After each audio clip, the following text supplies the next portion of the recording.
मंडळी नमस्कार. आपल्या देशामध्ये कोण काय बोलून कसं वादंग निर्माण करेल हे सांगता येत नाही. एखाद्याचं वाक्य, एखाद्याची कृती नेहमीच अवडंबर माजविण्यासाठी वापरली जाते. खास करून ती व्यक्ती हिंदू असेल तर अशा व्यक्तीला जाणीवपूर्वक लक्ष्य केलं जातं. छत्तीसगड राज्यामध्ये एक धर्मपरिषद भरली आणि या धर्मपरिषदेमध्ये अनेक धर्माचे मान्यवर, हिंदू धर्माचे अनेक मान्यवर उपस्थित झाले. अनेकांची भाषणे झाली. याच धर्मसंसदेत कालीपुत्र कालीचरण यांचं देखील भाषण झालं. कालीचरण यांनी आपल्या भाषणात जे काही बोलले ते सगळीकडे गाजलं. कालीचरण हे काली भक्त म्हणून स्वतःला म्हणून घेतात आणि ते स्वतःच्याच एक पंथ चालवतात. कालीचरण, संत कालीचरण, महाराज कालीचरण हे हिंदू धर्माचे सर्वोच्च नेते अथवा प्रवक्ते नाहीत. किंबहुना अशा स्वरूपाची विधानं करणाऱ्या किंवा टोकाची मानसिकता दाखविणाऱ्या कोणत्याही व्यक्तीला हिंदूंनी आपला नेता, सर्वोच्च नेता म्हणून कधीही मान्यता दिलेली नाही. जशी मान्यता एमआयएमचे अध्यक्ष, खासदार आणि आमदार असलेल्या ओवीसी बंधूंना मिळालेली आहे, तशी मान्यता तरी किमान हिंदू धर्मात नाही. ओवीसी बंधू बरळत राहतात, बडबडत राहतात आणि तरीही ते एका मुस्लिम पार्टीचे प्रमुख असतात, अध्यक्ष असतात, सर्वे सर्वा असतात. असं हिंदू धर्मात घडत नाही. मूळ मुद्द्यावर येतोय. कालीपुत्र कालीचरण यांनी या धर्मपरिषदेमध्ये भाषण करताना जी काही भाषा वापरली त्या भाषेचं समर्थन कोणीच करू शकत नाही. म्हणजे कृती आणि विचारांच्या विरोधी असणं हा भाग वेगळा आहे. कृती आणि अभिव्यक्ती या दोन्हीमध्ये मात्र हा विरोध संयमितपणे दिसला पाहिजे, असं आमचंही स्पष्ट मत आहे. कालीचरण यांनी हा संयम सोडला आणि महात्मा गांधींच्या विषयामध्ये त्यांनी एक विधान करून टाकलं. कोणत्या विधानावर आक्षेप आहे तुम्हालाच ते ऐकायचं.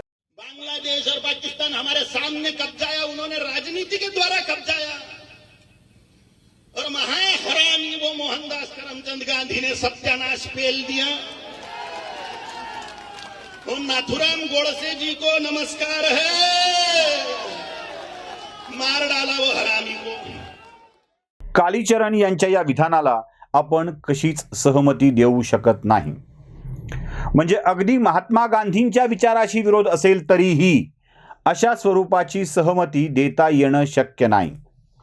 कालीचरण यांनी हे विधान करतात छत्तीसगडचे मुख्यमंत्री कार्यक्रमातून उठून गेले आणि त्याच्या बातम्याही वर्तमानपत्रातून आल्या.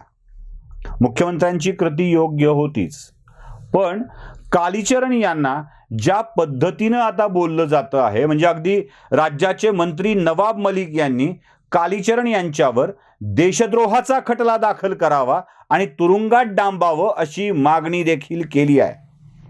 मला याच नवाब मलिकांना काही प्रश्न विचारायचे आहेत. एखाद्या हिंदूच्या बाबत असं घडल्यावर आपली जीभ इतकी पळू लागते की चापकाचे आसूड ओढते की काय, असा प्रश्न पडू लागतो. मला नवाब मलिकांना आणखी काही भाषणं दाखवायची आहेत. या भाषणांच्या बाबत नवाब मलिक काय म्हणतात ते त्यांनी जरा स्पष्ट करून सांगायला हवं.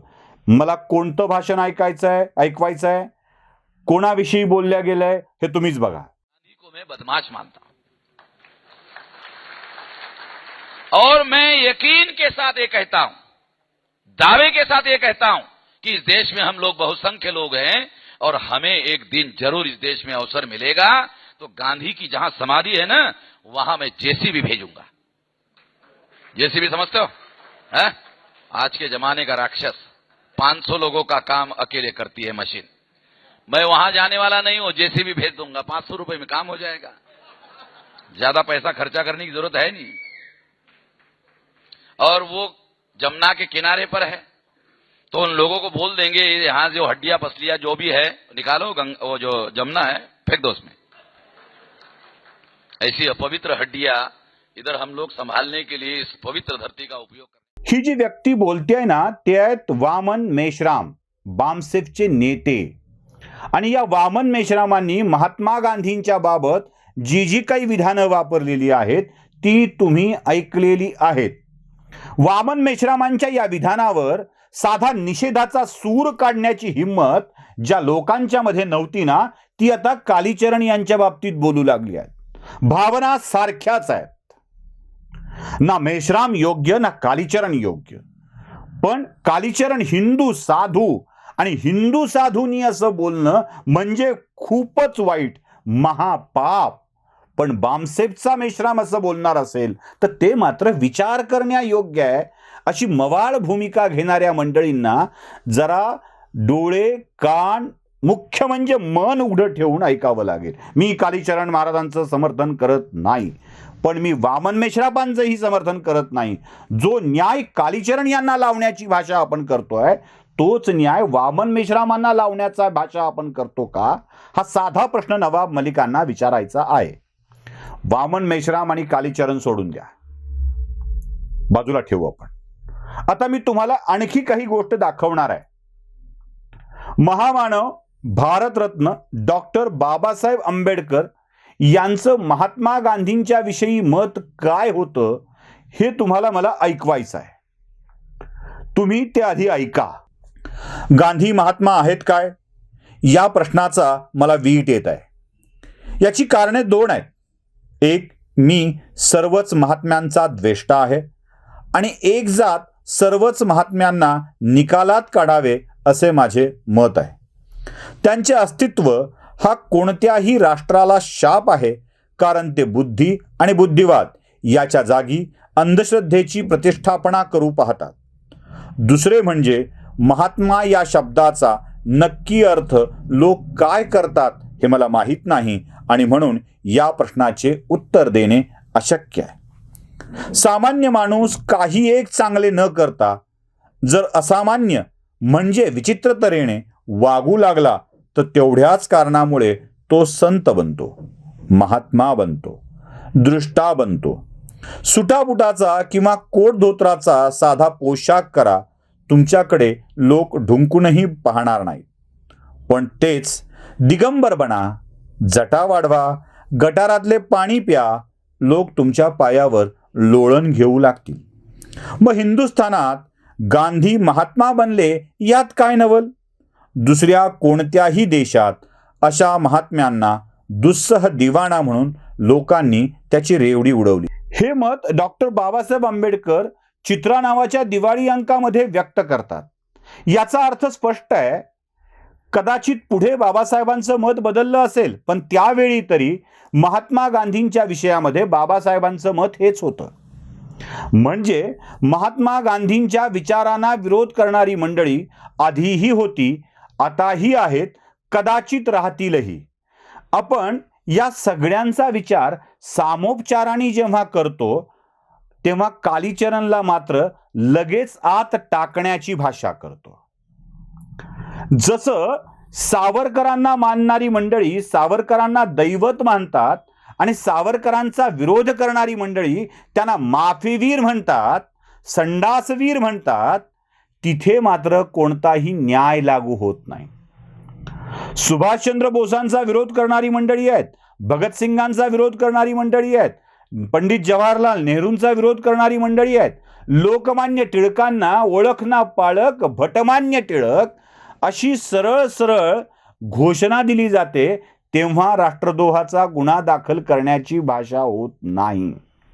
तिथे मात्र हा वैचारिक विरोध आहे अशा स्वरूपामध्ये मांडलं जातं. काही प्रिंट ऑर्डर पुरती निघणारी वर्तमानपत्र असाच वैचारिक विरोध करत असतात आणि या वैचारिक विरोधाला तिथे मात्र द्रोह, गुन्हा अशा स्वरूपामध्ये मांडलं जात नाही. पण जेव्हा गोष्ट एखादा हिंदू करतो, जो आपलं हिंदुत्व ठळकपणे दाखवत असतो, तेव्हा मात्र तो गुन्हा होत असतो. म्हणून मेश्राम आणि अन्य लोकांची गांधींवरची टीका ही गृहीत धरली जाते आणि कालीचरण महाराजांची टीका मात्र गृहीत धरली जात नाही, तो अपराध असतो. मला याच दुतोंडीपणाबद्दल बोलायचं आहे. कालीचरण यांचं समर्थन करायचं नाहीये. महात्मा गांधी राष्ट्रपिता होते, महात्मा गांधी राष्ट्रपिता राहतील. महात्मा गांधींच्या विषयी आदर आमच्या मनात आहे. महात्मा गांधींच्या काही विचाराचा विरोध देखील आमच्या मनात असू शकेल.